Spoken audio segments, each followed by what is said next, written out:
নমস্কার, কেমন আছেন সবাই? আশা করছি খুব ভালো আছেন। চলুন আজ আমি আবার এসে হাজির হয়ে গেছি আজকের কিছু রান্নাবান্না নিয়ে। না, আজকে বেশি কিছু আর রান্না করিনি। আজকে একটা নেমন্ত্রণ বাড়িও ছিল, তাই।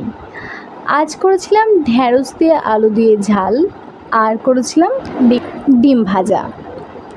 প্রথমে কড়াতে তেল গরম করতে দিয়ে গরম তেলে আগে থেকে ডিম, পেঁয়াজ আর সামান্য নুন দিয়ে আগে থেকে ফেটিয়ে রেখেছিলাম।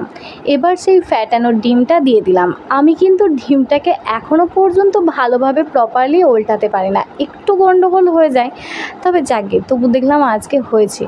প্রথমটা হলেও দ্বিতীয়টা কিন্তু আমি গন্ডগোল করে ফেলেছি, কারণ আমি জানি না কেন ডিমটা ঠিক ছোটোখাটো কিছু হলে তবুও ওল্টাতে পারি, বড় জায়গায় একটু বেশি অসুবিধা হয়, এটাতে গন্ডগোল করে ফেলেছি। যাকগে, খাওয়া তো যাবে। দেখুন আমার ডিম ভাজা হয়ে গেছে।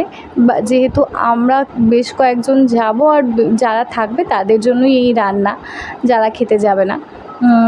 ডিম ভাজা হয়ে গেছে, এবার আমি করে নেব ঢ্যাঁড়স দিয়ে আলু দিয়ে ঝালটা।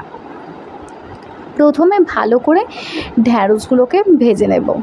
আর বলে রাখি, ঢ্যাঁড়সের ঝালের জন্য প্রথমে নিয়েছি আলুটাকে কুচিয়ে রেখেছি, টমেটো আছে, পেঁয়াজ কুচোনো তো আছেই, তারপর আছে কিছুটা আদা আর রসুন কুচি।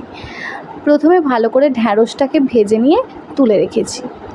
এবার আবার কিছুটা তেলে তেজপাতা আর 5 ফোড়ন দিয়েছি।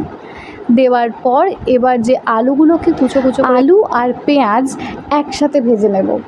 পেঁয়াজ আলুগুলো আলাদা করে ভাজাই যায়, অনেকে ভাজে, কিন্তু আমি পেঁয়াজটা আর আলুটা একসাথেই ভেজে নেব। হাতে যেহেতু টাইম কম, তাই সামান্য রান্নায় এরকম ট্রিক ব্যবহার করতেই হয় মাঝে মাঝে।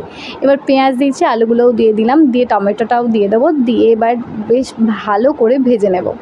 দেওয়ার সাথে এগুলো যখন ভাজবো, তো সামান্য তাতে একটু হলুদ গুঁড়ো দিয়েই দেবো, কারণ ভাজার সময় হলুদ গুঁড়ো দেওয়াটা ভালো বলেই আমার মনে হয়, তাহলে হলুদের গন্ধটা থাকে না।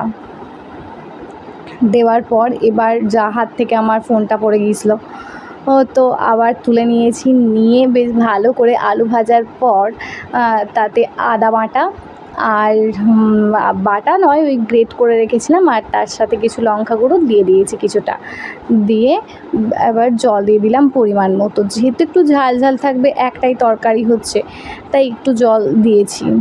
দেওয়ার পর এবার ঢ্যাঁড়সটাও দিয়ে দিলাম, দিয়ে চন্দ্রমুখী আলু গলে যাবে, তাই ঢ্যাঁড়সটা আগেই দিয়েছি। ঢ্যাঁড়স হতে হতে আলুগুলো আগে গলে যাবে যদি আমি মাঝখানে দিই, তাই এখনই দিয়ে দিলাম। দিয়ে দেখো আলু প্রায় আমার জল মাখা মাখা হয়ে এসেছে। দেখো ঢ্যাঁড়স আলুর ঝাল আমার রেডি। চলো আজকের মতো